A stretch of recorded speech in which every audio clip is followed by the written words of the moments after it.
इस वीडियो में हम आपको चंद्रयान-3 के बारे में जानकारी देंगे।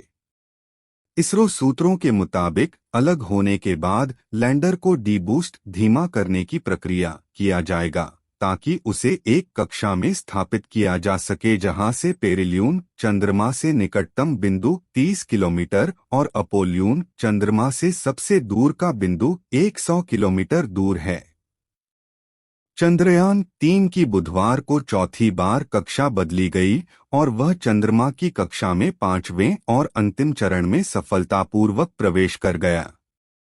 यह चंद्रमा की सतह के और भी करीब आ गया। इसके साथ अंतरिक्षयान ने चंद्रमा से जुड़े अपने सभी युद्धाभ्यास पूरे कर लिए हैं। इसरो ने ट्वीट किया, आज की सफल फायरिंग, जो थोड़े समय के लिए आवश्यक थी, ने चंद्रयान-3 को चंद्रमा की 153 किलोमीटर x 163 किलोमीटर की कक्षा में स्थापित कर दिया। इसके साथ चांद की ओर बढ़ने के सभी प्रवेश चरण पूरे हुए।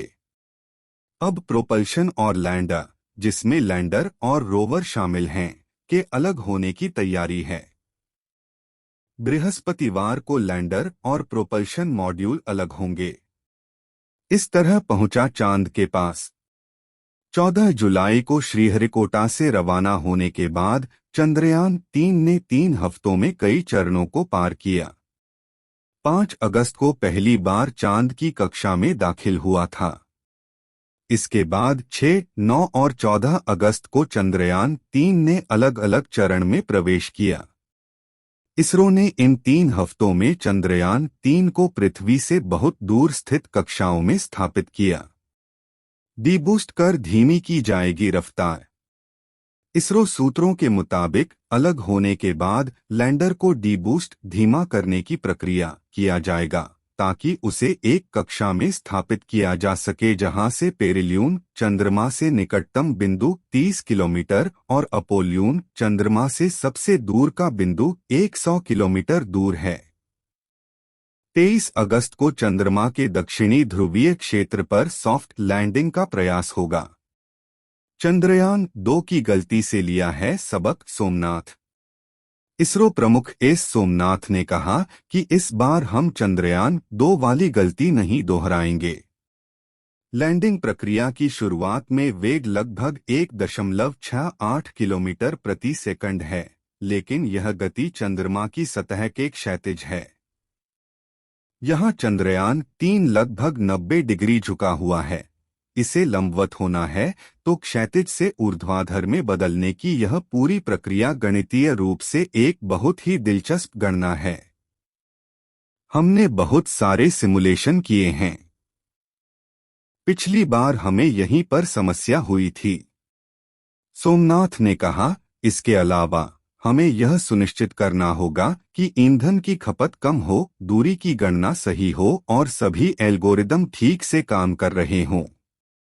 इससे पहले इसरो की तरफ से ट्वीट कर बताया गया था कि चंद्रमा की 153 किलोमीटर 163 किलोमीटर की कक्षा में चंद्रयान-3 स्थापित हो गया, जिसका पहले से अनुमान लगाया गया था। इसके साथ ही चंद्रमा की सीमा में प्रवेश की प्रक्रिया पूरी हो गई। चंद्रयान-3 ने 14 जुलाई को लॉन्चिंग के बाद 5 अगस्त को चंद्रमा की कक्षा में प्रवेश किया था। इसके बाद इसने 6, 9 और 14 अगस्त को चंद्रमा की अगली कक्षाओं में प्रवेश किया और चांद के और नजदीक पहुंचता गया। इसरो के अध्यक्ष एस सोमनाथ ने लैंडिंग को लेकर जानकारी देते हुए कहा था कि लैंडिंग का सबसे जरूरी हिस्सा लैंडर के वेग को 30 किलोमीटर की ऊंचाई से अंतिम लैंडिंग तक लाने की प्रक्रिया है और व्हीकल को हॉरिजॉन्टल से वर्टिकल डायरेक्शन की क्षमता वो प्रक्रिया है जहां हमें अपनी काबिलियत दिखानी होगी। इस पूरी प्रक्रिया को कई बार दोहराया गया है।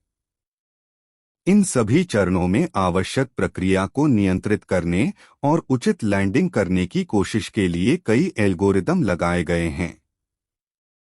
अगर 23 अगस्त को लैंडर चंद्रमा की सतह पर सॉफ्ट लैंडिंग करता है तो ये भारत की बड़ी कामयाबी होगी।